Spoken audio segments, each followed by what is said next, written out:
ومن ذلك تكبيرة الإحرام والظهر منحن ليس في استقامة ولا في حال القيام الكامل، ويفعله بعض الناس عندما يدخلون مسرعين إلى المسجد والإمام راكع ويريدون إدراك الركوع، فيكبر الواحد منهم في الهواء وظهره منحن، وهذه تكبيرة غير صحيحة تؤدي إلى أن تكون الصلاة غير صحيحة، ويجب أن يكون التكبير في حال القيام الكامل واستواء الظهر قائما.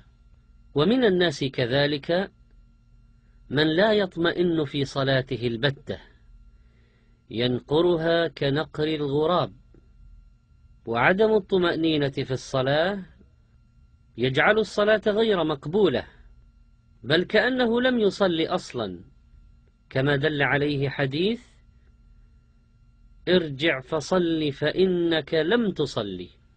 ومن الناس من يكبر للإحرام في الصف وحده خلف الصفوف دون أن يكون معه غيره، وقد قال النبي صلى الله عليه وسلم: لا صلاة لمنفرد خلف الصف. فإذا كان معذورا ولم يجد من يصف معه وخشي فوات الصلاة، صلى وحده خلفهم وصلاته صحيحة. ومن الناس من يسابق الإمام، وهذا لا يجوز، يأثم به، والتأمين قبل تأميم الإمام يفوت به أجر عظيم. ولا الضالين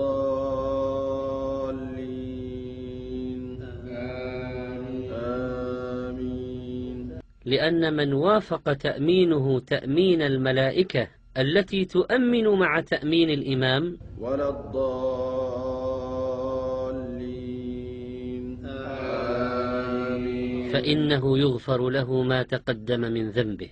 ومن الناس من إذا وقف في صلاته لم يقرأ قراءة شرعية، فيطبق ما بين شفتيه ولا يحرك اللسان ولا يجري النفس بالقراءة، وهذه ليست قراءة، وإنما هي استعراض في الذهن للفاتحة أو غيرها.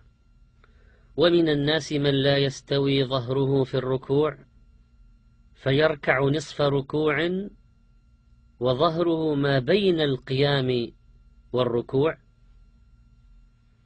ومن الناس من لا يسجد على الأعضاء السبعة، ومنهم من يرفع رجليه في الهواء من الخلف، ومنهم من يضع إحدى القدمين على الأخرى، ومنهم من ينبسط في ذراعيه كانبساط الكلب. وكان صلى الله عليه وسلم ينهى عن افتراش الذراعين وبسطهما على الأرض، بل كان يرفعهما عن الأرض ويباعدهما عن جنبيه حتى يبدو بياض إبطيه من ورائه، ويجافي أن يباعد بين عضديه وجنبيه. وإذا كان المصلي في صلاة الجماعة مع إخوانه لا يبالغ في ذلك حتى لا يؤذي من بجانبيه، فيرفع مرفقيه عن الأرض إذن في السجود.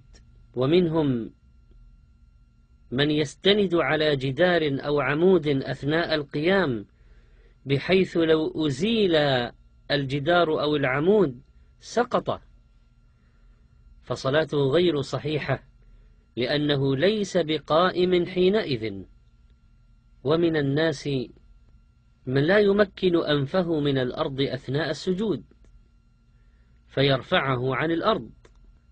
ومنهم من لا يتابع القراءة وأذكار الصلاة بقلبه، فقلبه في واد ولسانه في واد. فلا تلتفت ببصرك ولا بقلبك، فإن التفات القلب إلى غير الله في الصلاة ينقص من أجرها ويتعارض مع الخشوع فيها. نسأل الله تعالى أن يعلمنا ما ينفعنا، وأن ينفعنا بما علمنا، وأن يفقهنا في ديننا، وأن يرزقنا اتباع سنة نبينا، وأن يتقبل منا عملنا، ويغفر لنا ذنوبنا وتفريطنا. وصلى الله وسلم على النبي الأمي وعلى آله وصحبه أجمعين.